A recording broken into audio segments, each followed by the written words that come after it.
அதாவது 2024 இயற்கை சீற்றத்தால் சீரழியுமா சென்னை. இந்த நவம்பர் மாதத்தை நெருங்கும் போது நீங்க உஷாரா இருக்கணும். அரசியல் துறையில் இருக்கக்கூடிய நபர்களுக்கு ஒரு மிகப்பெரிய மாற்றம் என்பது நிகழும்.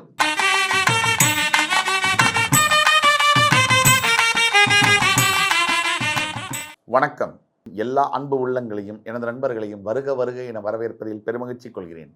எப்பவும் போல இறை வணக்கத்தை கூறி இந்த வீடியோவை தொடங்குவோம்.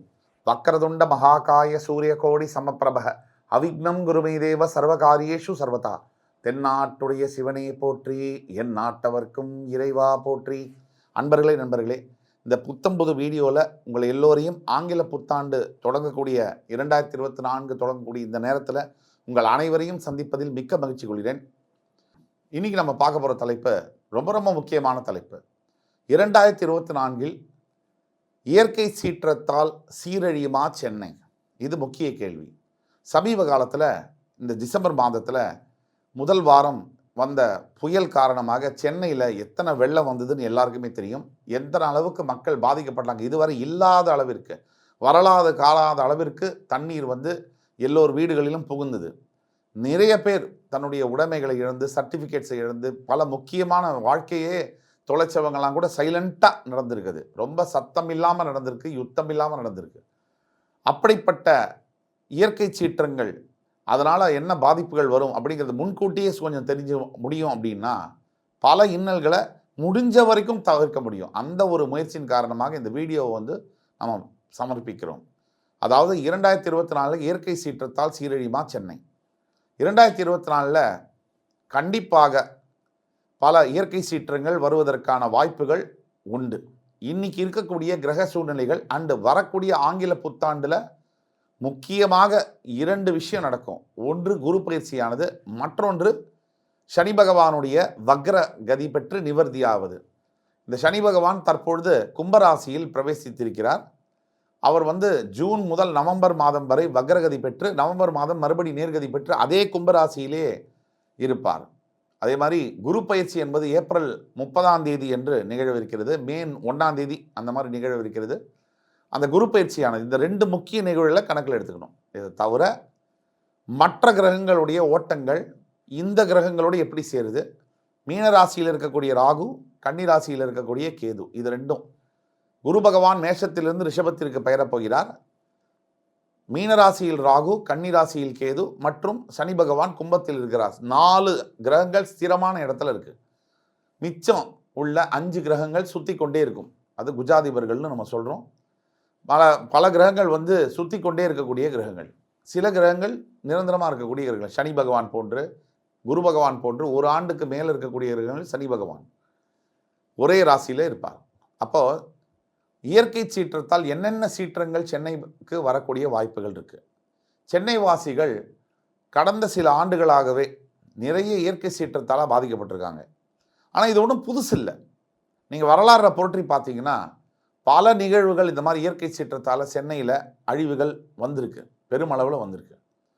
ஆனாலும் இவ்வளவு டெக்னாலஜி, இவ்வளவு தொழில்நுட்பங்கள் வளர்ந்த இந்த நேரத்தில் இயற்கை சீற்றங்களை தவிர்க்கக்கூடிய வாய்ப்புகள் இருந்தும் சில பல காரணங்களுக்காக நம்மளால் செய்ய முடியாமல் போகிறதுங்கிறது மிகவும் துரதிருஷ்டவசமானது. ஆனாலும் 2024 ஆண்டு கிட்டத்தட்ட நவம்பர் முதல் டிசம்பர் வரை மிகப்பெரிய இயற்கை சீற்றமான வெள்ளம், மழை மற்றும் காற்று சம்பந்தமான இயற்கை சீற்றங்கள் இதுவரை இல்லாத அளவிற்கு காற்று, அதிக பலத்துடன் வீசக்கூடிய காற்று நடக்கக்கூடிய வாய்ப்புகள் சென்னையில் வரக்கூடிய வாய்ப்புகள் இருக்குது.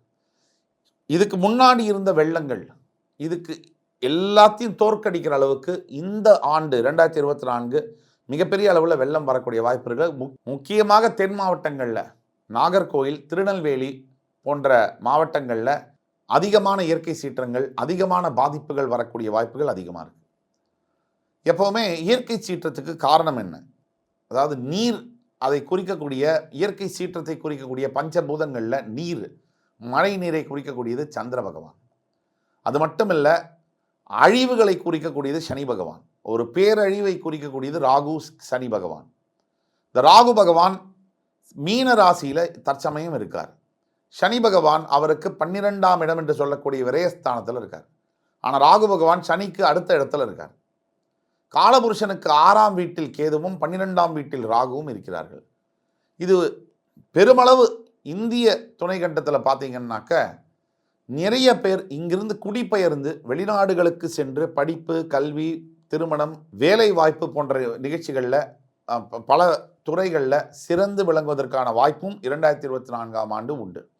அப்படி இருந்தாலும் கூட கும்பராசியில் சனி பிரவேசிக்கும் போதும் 12ஆம் வீடு என்று சொல்லக்கூடிய மீனராசியில் ராகு பிரவேசிக்கும் போது, ராகு அப்படின்னு சொன்னாவே இங்கிலீஷில் மேனிப்புலேட்டிவ் அண்ட் மேனிஃபெஸ்டேட்டிவ் நேச்சர் உள்ள ஒரு பிளானட், எதையுமே பூதாகாரப்படுத்தக்கூடிய ஒரு கிரகம்னு சொல்லுவோம். அப்போ ராகு வந்து மீனராசி வந்து மீனை குறிக்கக்கூடியது, மீன் தண்ணியில் இருக்கும். ராகு மீனராசியில் பிரவேசிக்கும் போது கண்டிப்பாக இயற்கை சீற்றத்தை உருவாக்குவார். அவர் மிதுன ராசியில் திருவாதிரை நட்சத்திரத்தில் இருக்கும் போது நோய், அதாவது புதிதாக நுண்ணுயிர் கிருமி சம்பந்தப்பட்ட நோய்களை உருவாக்குவார்.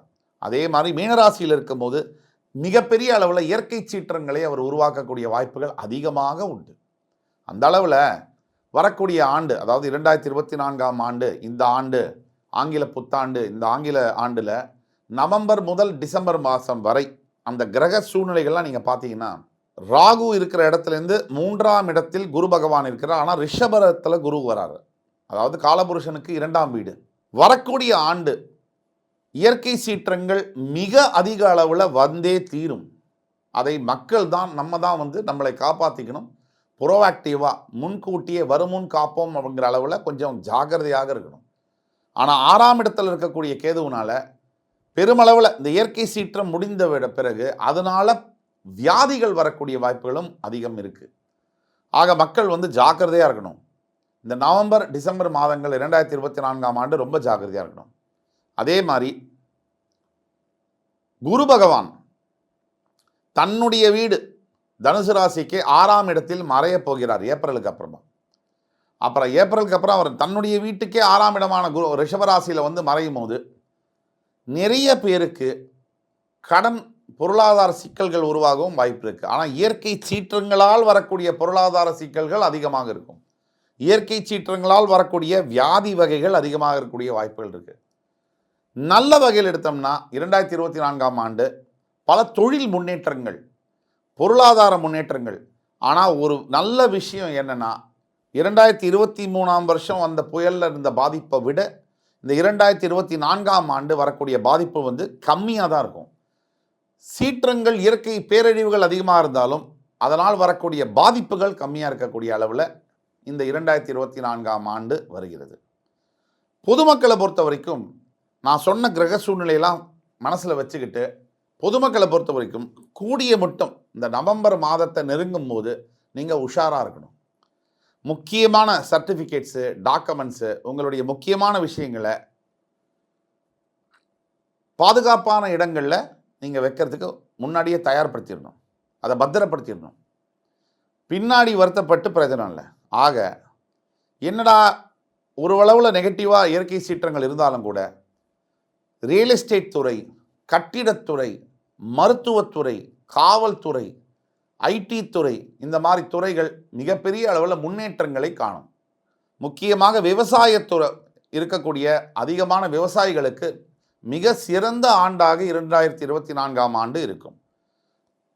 அரசியல் துறையில் இருக்கக்கூடிய நபர்களுக்கு ஒரு மிகப்பெரிய மாற்றம் என்பது நிகழும். தமிழ்நாடு அளவில் அரசியலில் ஒரு மிகப்பெரிய புதிய தலைவரை சந்திக்க நேரிடும். அது மட்டுமல்ல, ஏதோ ஒரு இருக்கக்கூடிய தற்சமயம் இருக்கக்கூடிய ஒரு கட்சியில் இருக்கக்கூடிய ஒரு தலைவர் மிகப்பெரிய அளவில் புகழ் பெறுவார். அவருடைய புகழும் அவருடைய ரீச் என்பது இன்னும் பல மடங்கு உயரும். இதெல்லாம் 2024ஆம் ஆண்டு நடக்கும்.